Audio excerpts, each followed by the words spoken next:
Salve, salve, meu povo querido, passando aqui para uma conversa rápida, mas boa, sobre o último post. A lucidez nos impõe solidão. A minha querida Nani People respondeu, ou não. Sim, depende muito da ambiência que nos cerca. Uma coisa é fato, toda vez que nós crescemos na lucidez, toda vez que nós alcançamos um nível de lucidez, um nível de esclarecimento acerca de nós, acerca dos outros, nós temos uma inevitável experiência de solidão. Por quê? Porque o coletivo nem sempre é esclarecido. Aliás,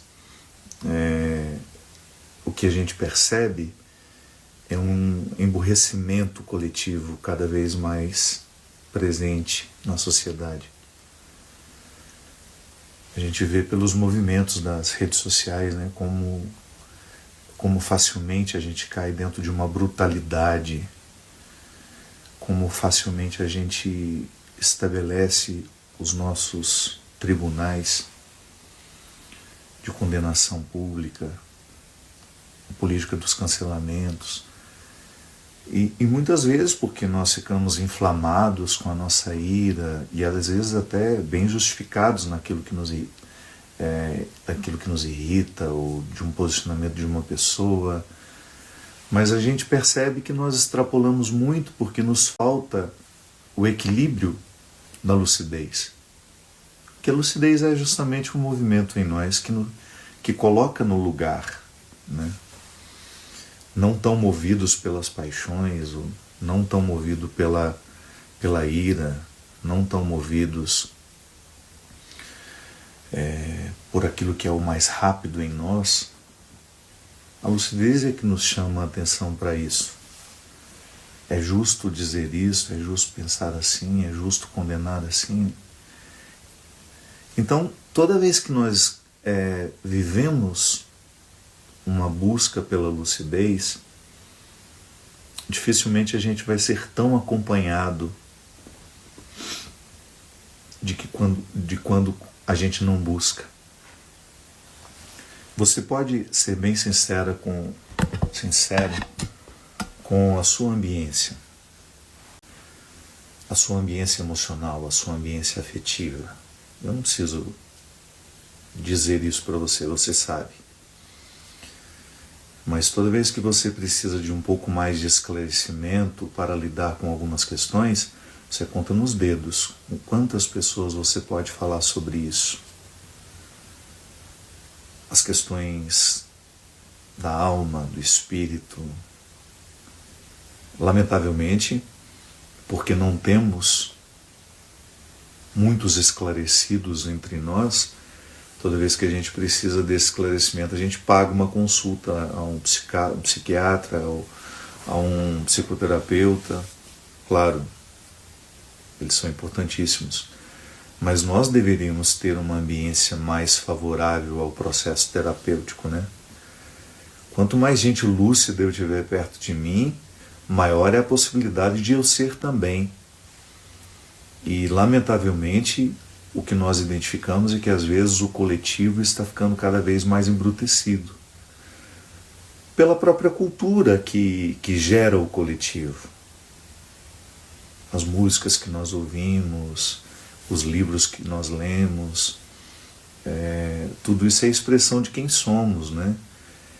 E eu me lembro que um dos grandes conflitos que eu tive com o mercado fonográfico, quando fazia parte ativamente dele, era o tamanho das músicas.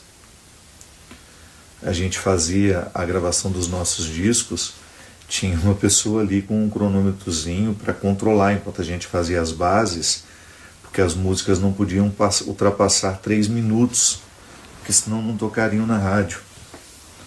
Meu Deus, que mundo é este, né? em que 3 minutos é muita coisa. Que mudança foi essa que eu não consegui perceber? Nós temos uma dificuldade enorme com os processos demorados da aprendizagem. Eu me lembro que eu sempre fui um bom leitor, né? Eu sempre gostei de ler. Mas quando começou a cultura do resumo, eu falei assim, meu Deus, qual é o significado de ler o resumo de uma obra e não ler a obra? Porque a leitura da obra, ela me traz um prazer intelectual, diferente de todos os outros prazeres que eu posso experimentar na vida. O prazer intelectual é absurdo, é absolutamente diferente de todos os outros. E ele é maravilhoso. Outro dia estava conversando com uma pessoa que livremente optou pela castidade. Ela não é freira, é uma mulher, aliás, até muito conhecida. Ela estava dizendo que tinha feito a experiência de ficar 1 ano sem fazer sexo. Porque ela tinha lido que a pulsão sexual traz muitas perturbações, né? Não é perturbações, eu vou usar outro termo para ser melhor entendido. A vida sexual demanda tanto que você gasta muito tempo, muita energia, desde a observância de quem lhe atrai, o processo, o cortejo, enfim, ela chegou à conclusão de que ela queria viver 1 ano sem sexo para ela poder concentrar as suas energias e transformar aquela energia sexual em energia intelectual. Ela queria tirar 1 ano para estudar mais, para se aprofundar nas questões humanas. E aí ela falou que leu muito naquele ano, que ela estava com mais facilidade de concentração. Eu sempre fui um bom leitor, eu sempre gostei de ler. Eu nunca tive medo do tamanho da obra. Agora mesmo, há pouco tempo, no final do ano, foi a minha última leitura de 2020, eu li Os Miseráveis. E é claro, quando você começa a ler uma obra daquele tamanho, acho que são 1908 páginas. Você pega um calhamaço daquele, fica até difícil você transportar, né? Não é um livro fácil de você levar. Mas eu não quero aderir a essa moda do resumo. Porque para mim há um prazer em conhecer a obra. Um prazer que o resumo não me dá. E lamentavelmente o coletivo está sendo construído assim. Mário Vargas Llosa, num livro chamado A Civilização do Espetáculo, que se você tiver oportunidade de ler, vale muito a pena. É uma leitura muito perspicaz do que nós estamos nos tornando como sociedade. A cultura do espetáculo, a civilização do espetáculo, chama-se o livro. E ele fala justamente que em um determinado momento da história nós deixamos de produzir cultura e passamos a produzir entretenimento. Eu fiz uma autocrítica. Falei, meu Deus, será que eu também transformei o espaço religioso num espetáculo? O espaço religioso que deveria ser construído para favorecer a introspecção, a vida interior. Será que nós estamos espetacularizando tudo e essa espetacularização está dificultando as pessoas de viverem a vida interior? A música, por exemplo, como eu trabalho, né? Por isso que eu sempre tive um cuidado muito grande no momento em que eu lidava com a música. O meu grande objetivo era que as pessoas entrassem dentro delas. Eu falava muito entre uma música e outra, muito. Falava entre uma música e outra, e tudo aquilo que eu cantava, eu tentava fazer uma amarra para jogar aquela música dentro da pessoa, e a pessoa de alguma forma experimentar ali um estar em si que outros lugares não favoreciam. Então é isso que é interessante. Quando o meu trabalho como líder religioso não facilita as pessoas a viverem este momento consigo mesmas, eu posso estar reforçando essa cultura do espetáculo. que é uma indisposição à cultura. O que é cultura? Cultivo. Cultivo. E lucidez só é possível a quem se cultiva. A lucidez, esse estado de serenidade em que você vê as coisas como são, em que você tira a névoa das paixões. Eu sempre tenho filtros, né? Eu olho o mundo a partir de filtros. Quando eu estou apaixonado, quando você está apaixonado, o filtro da paixão está em nós. Por isso que a gente não vê defeito na pessoa por quem a gente está apaixonado.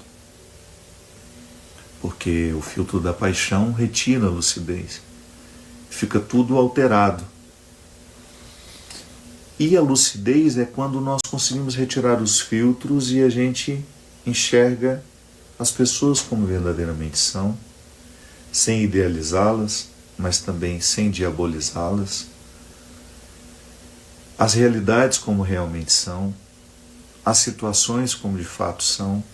Então a lucidez nos permite ver o que de fato estamos vendo. Os enfrentamentos, por exemplo, que nós falávamos aqui, foi ontem ou anteontem, não sei.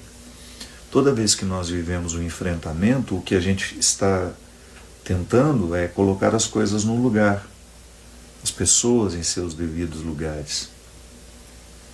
Eu costumo dizer muito e às vezes sou falho na hora de viver isso. Mas uma coisa que a gente precisa ter muito esclarecido é quem são os nossos amigos.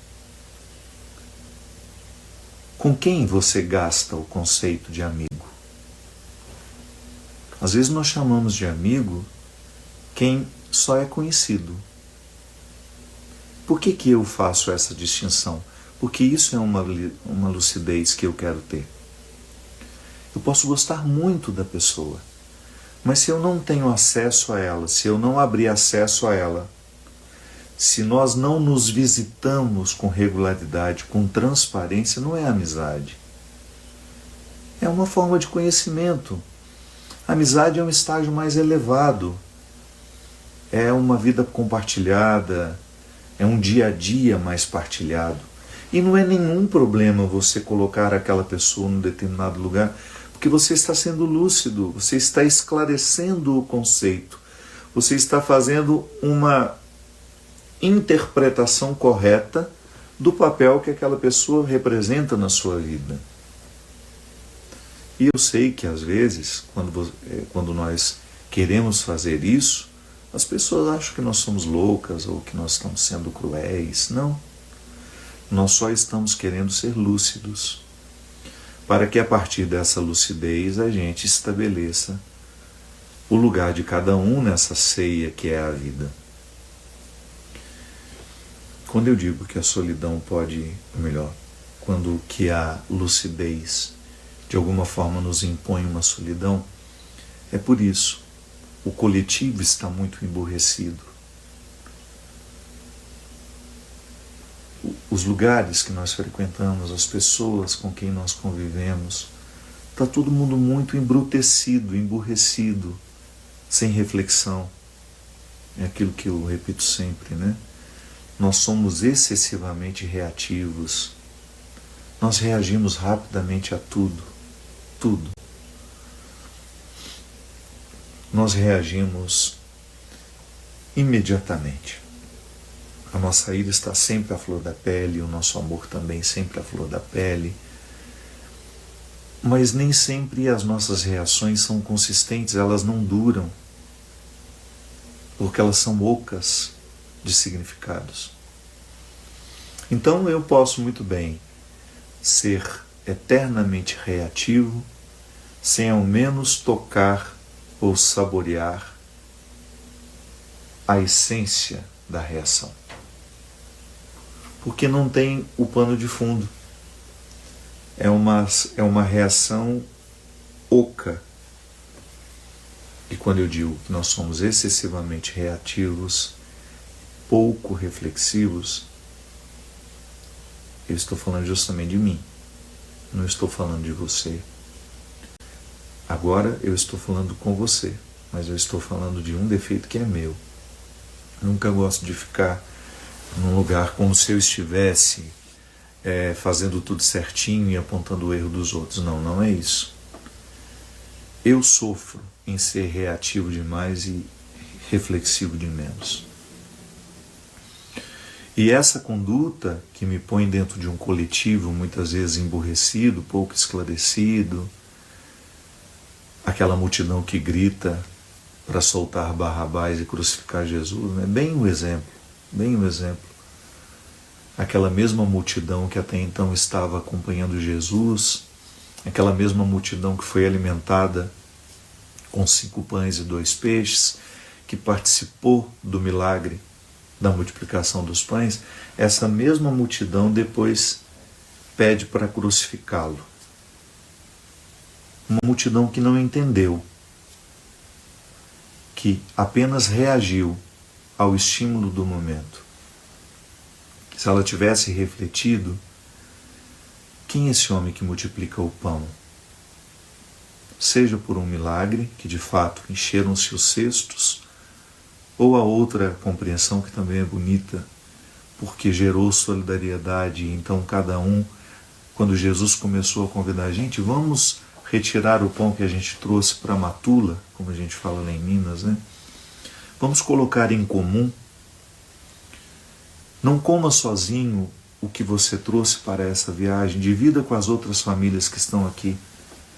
E de repente, a palavra de Jesus provocou na cabeça daquelas pessoas um desejo de dividir o pão e o peixe. E isso fez com que o milagre acontecesse. Se você é adepto da primeira, dos cestos cheios por uma ação miraculosa de Jesus, ou se você é adepto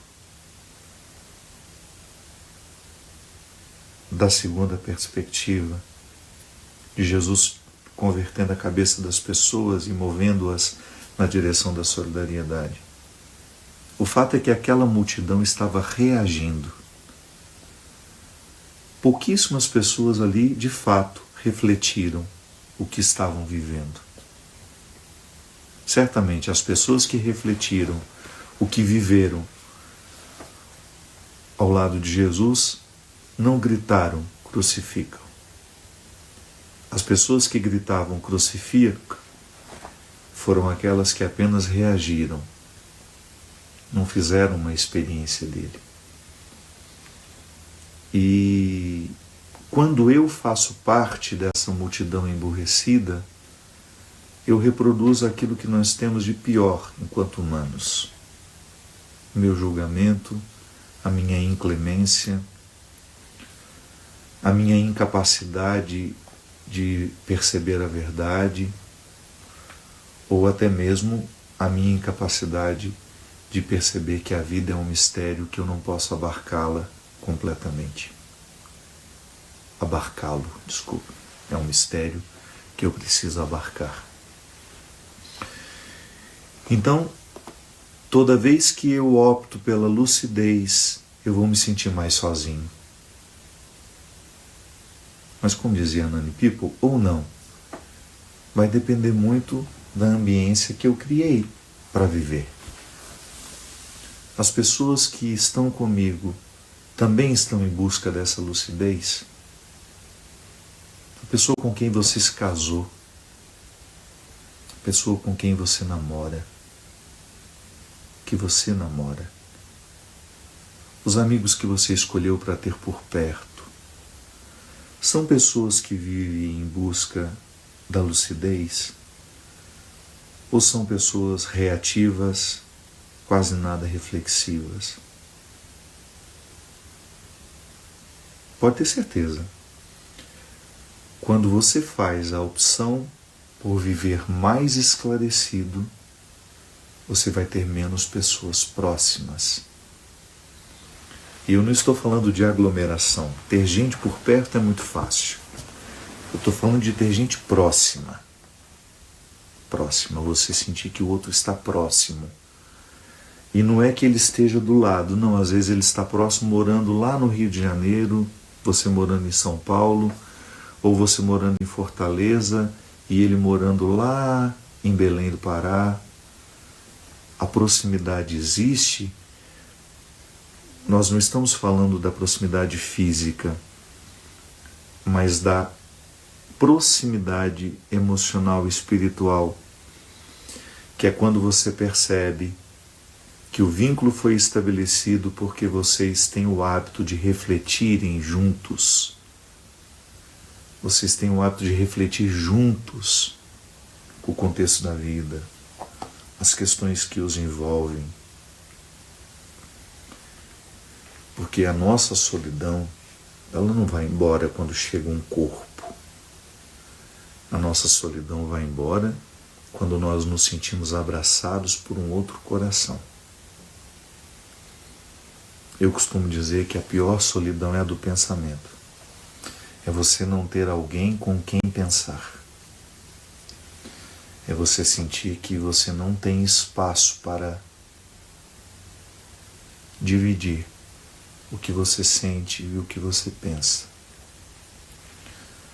Deve ser muito bom você ter se casado com uma pessoa que, ao deitar na mesma cama, vocês têm uma conversa muito agradável sobre a vida, sobre o que acontece, sobre os filhos que têm. Deve ser muito agradável ir para a cama com alguém com quem você pensa. É um sentimento unitivo, né? Você identificar, nossa, como é bom estar com essa pessoa. O tempo nem parece que passa. Como é bom perceber que ressoa o que você diz.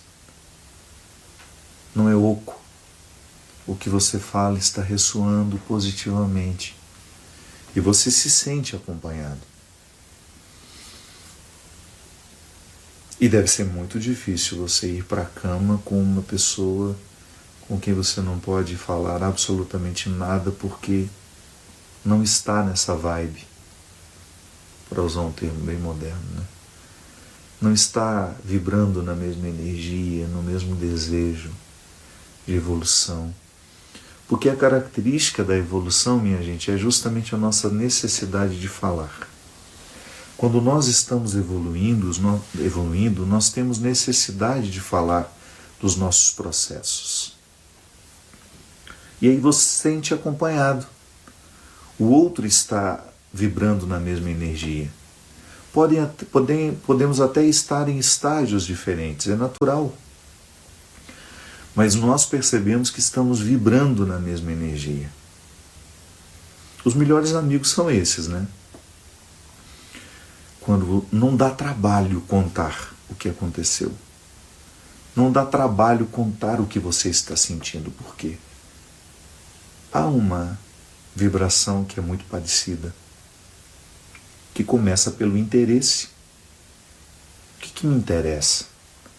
Quais são os assuntos que me interessam?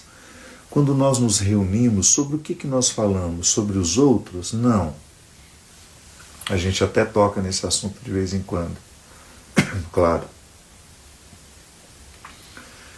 Mas o principal ponto de partida e de chegada somos nós.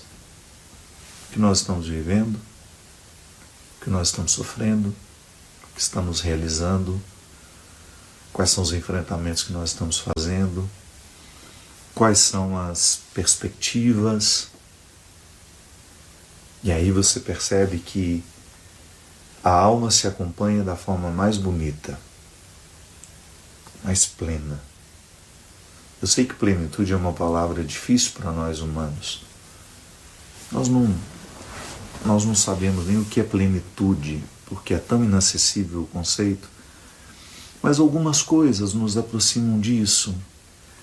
De repente aquela satisfação que lhe ocorre de você ser quem você é, de estar com quem você está, naquele momento, naquele lugar, conversando com aquela pessoa. A isso você chama de plenitude. Nossa, não me falta nada neste momento. É muito bom quando você percebe que a sua lucidez provocou companhia. As companhias chegaram justamente por causa da sua lucidez. Aí entra a história. Eu digo, a lucidez, como é que foi que eu escrevi? A lucidez nos impõe solidão. Nani People diz, ou não. Sim. Pode ser que eu tenha a sorte de, estando lúcido, ter a oportunidade de dividir a vida com algumas pessoas que estão vibrando na mesma energia que eu, querendo a mesma lucidez que eu, o mesmo esclarecimento, tendo nas proporções que nos diferem, claro, nós não somos iguais, mas você tendo a oportunidade de perceber que no outro há um processo muito parecido com o seu. O outro não está aceitando o emborrecimento coletivo.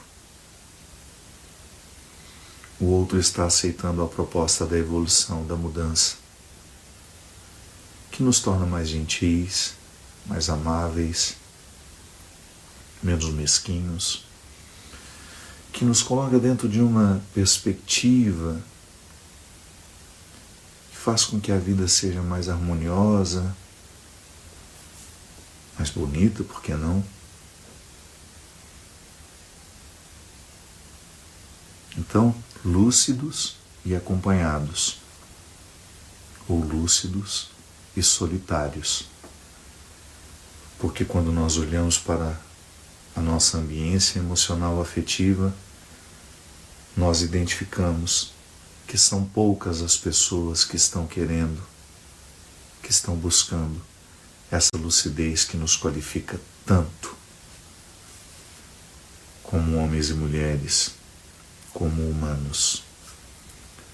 A qualidade da nossa vida depende do quão lúcidos nós estamos. A lucidez é um grande benefício.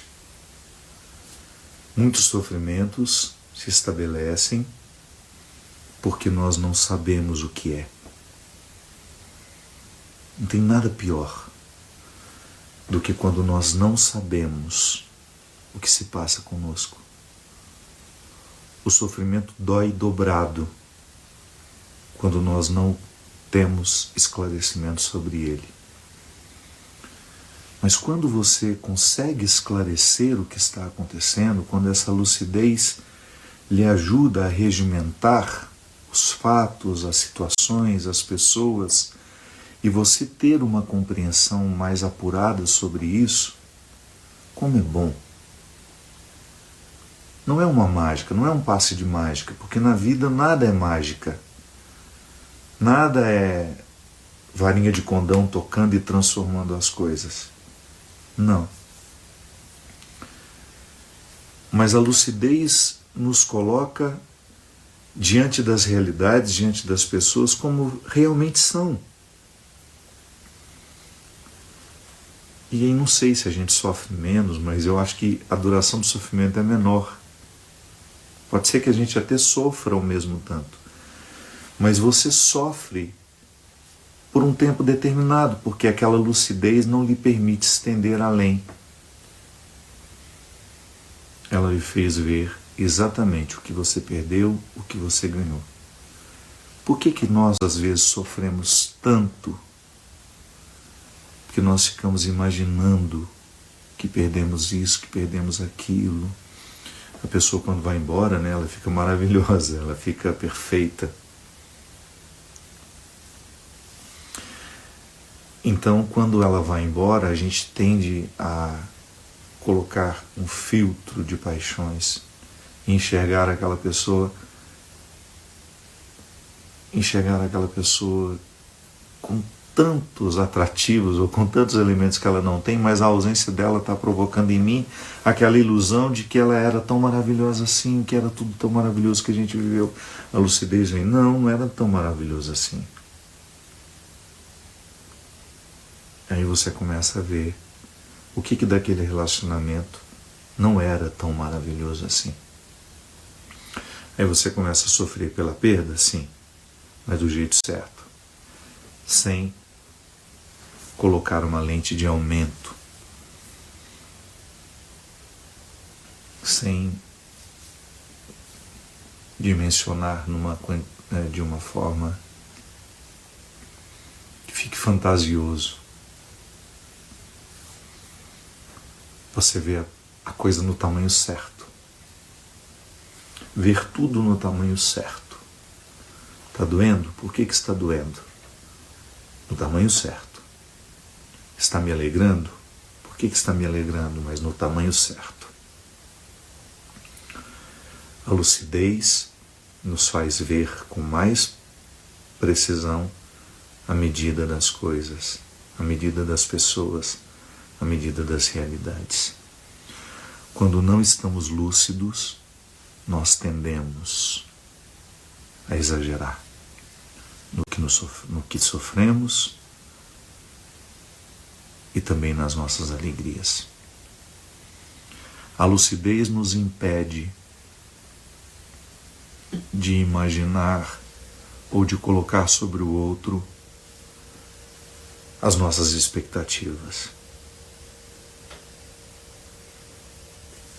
A lucidez nos liberta.